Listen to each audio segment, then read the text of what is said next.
کسی نے یوں کہا کہ زنا ایک قرض ہے،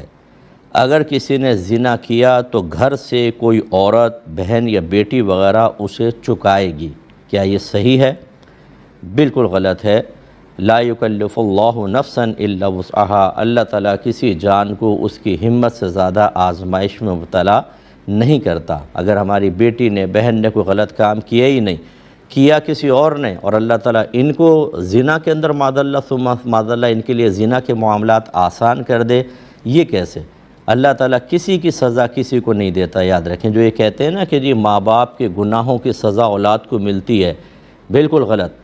ہاں یہ ہو سکتا ہے کہ مثلا باپ شرابی ہے، بیٹا بھی دیکھ کے شرابی بن گیا، اس پر اگر آپ نے کہا کہ باپ کے اعمال کی سزا ہے یہ کہ دیکھو باپ کو دیکھ کر اس نے ایسا کیا، یہ الگ بات ہے۔ لیکن اگر بچے نیک ہیں، پرہیزگار ہیں، باپ شرابی ہے، تو یہ نہیں ہے کہ میدان محشر کے اندر بچوں کی گرفت ہوگی یا بچہ ضرور شرابی بنے گا ایک دن کیونکہ باپ شرابی تھا، یا باپ اگر رشوت خور ہے اور وہ جیل میں بند ہو گیا تو بچہ بھی ضرور ایک دن جیل میں بند ہوگا کیونکہ باپ کے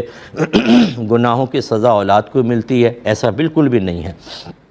لہٰذا یہ زنا والی بات بالکل جس نے بھی کہی بالکل غلط کہی ہے، اور یہ شریعت پر افتراء ہے، جھوٹ باندھنا ہے، کیونکہ یہ امور ایسے ہیں کہ جن کی خبر یا تو اللہ دے گا قرآن عظیم میں جیسے ہوتی، یا اللہ تعالیٰ کے بتائے سے اس کے رسول، یا رسول کے بتائے ہوئے پر قیاس یا اجتہاد وغیرہ کر کے علماء اسلام بیان کرتے، اور ہمارا اسلام مکمل طور پہ ان چیزوں کے بارے میں خاموش بلکہ ان کا رد کرتا نظر آتا ہے۔ لہٰذا ایسے جس بھی بھائی نے یہ بات کہی اسے چاہیے کہ اللہ تعالیٰ کی بارگاہ میں توبہ کرے اور آئندہ شریعت پر اس طرح افتراء نہ کرے۔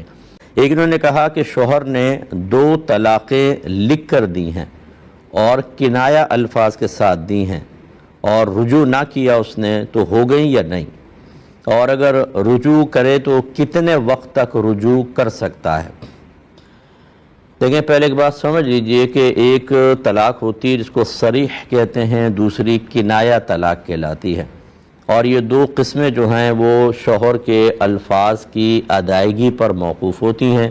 اگر اس نے ایسے لفظ سے طلاق دی جو طلاق کے ساتھ ہی مخصوص ہے، جیسے لفظ طلاق یا چھوڑ دینا یا فارغ کر دینا، تو یہ اگر ان الفاظ میں دی ہے تو صریح طلاق کہلاتی ہے۔ اس میں جیسی وہ الفاظ ادا کرے گا طلاق واقع ہوگی، عدت سٹارٹ ہو جائے گی۔ اور ایک کنایہ طلاق ہوتی ہے جو ان ایسے الفاظ سے طلاق دی جو طلاق کے لیے مخصوص نہیں تھے، تو انہیں کہا جاتا ہے کہ کنایہ الفاظ سے طلاق دی گئی ہے، تو اس میں بھی جیسے طلاق دیں گے فوراً عدت سٹارٹ ہو جائے گی۔ لیکن فرق یہ ہوتا ہے کہ جو صریح الفاظ سے طلاق دیں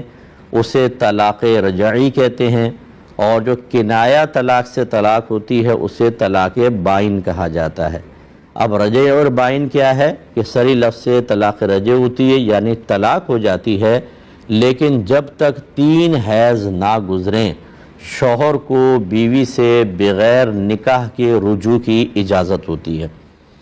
بشرطے کہ پہلے 2 طلاق نہ دی ہوں، کیونکہ 2 کے بعد تو یہ مل کر 3 ہو جائے گی، پھر یہ پروسیس نہیں ہے۔ 1 دی ہو یا 1 بھی نہیں دی ہو یا صرف 1 دی ہے تو یہ اس کے ساتھ مل کر 2 ہو جائیں، اس کے لیے یہ حکم ہے۔ تو جب 3 حیض جب گزر رہے ہیں، شوہر نے طلاق رجعی دی، عدت سٹارٹ ہوئی، 3 حیض تک رہے گی،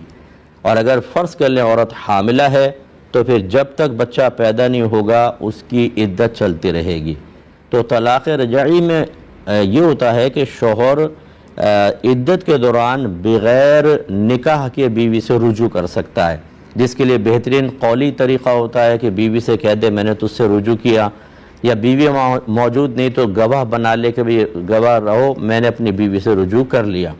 ویسے تو گواہ ہونا ضروری نہیں ہے، اگر وہ تنہائی میں بھی کر لیتا ہے تو رجوع ہوگا، لیکن بیوی کو فوراً بتا دینا لازم ہوتا ہے تاکہ اس کو ذہنی طور پہ وہ تیار ہو جائے، اس کو پتہ چل جائے۔ اور اس میں بیوی کی رضامندی ضروری نہیں ہوتی، اگر 1 سائیڈڈ شوہر کرے گا تب بھی ہو جائے گا۔ تو جب تک عدت چل رہی ہے طلاق صریح میں یا طلاق رجعی میں شوہر بغیر نکاح کے رجوع کر سکتا ہے، یہ قولی رجوع ہوا۔ اور ایک ہوتا ہے فعلی رجوع، عمل کے لحاظ سے رجوع کرنا، میاں بیوی کے درمیان جو بھی معاملات ہوں اگر یہ بیوی کے ساتھ کر لیتا ہے تو پھر یہ رجوع کہلاتا ہے، لیکن قولی رجوع سنت ہے، اسی کو اختیار کرنا چاہیے۔ لیکن اگر اس میں بھی عدت گزر گئی اور اس نے رجوع نہیں کیا تو اب بغیر نکاح کے نہیں ہو سکتا، اب جدید نکاح کرنا ہوگا۔ اور کنایہ کے اندر طلاق بائن پڑتی ہے، اور طلاق بائن کا مطلب یہ ہوتا ہے کہ فوراً نکاح ٹوٹ جاتا ہے، عدت سٹارٹ ہوتی ہے، نکاح ٹوٹ گیا۔ اب اگر شوہر اپنی بیوی سے دوبارہ اس کو نکاح میں رکھنا چاہتا ہے تو چاہے دوران عدت چاہے عدت کے بعد نکاح ہی کرنا ہوگا۔ تو جب طلاق رجعی ہے، اگر صرف رجوع کرنا ہے واقعی تو عدت کے دوران بغیر نکاح کے ہوگا، اگر عدت گزر گئی پھر پوری زندگی وقت ہے، جب کبھی جا ہو وہ نکاح کر لے۔ اور طلاق بائن میں بھی ایسا ہے کہ دوران عدت نکاح کر لے، نہیں کر سکا تو پوری زندگی وقت ہے، بشرطے کہ بیوی نے دوسری شادی نہیں کر لی۔ اگر اس نے شادی کر لی تو پھر رجوع کیے تو سارے دروازے بند ہو جائیں گے۔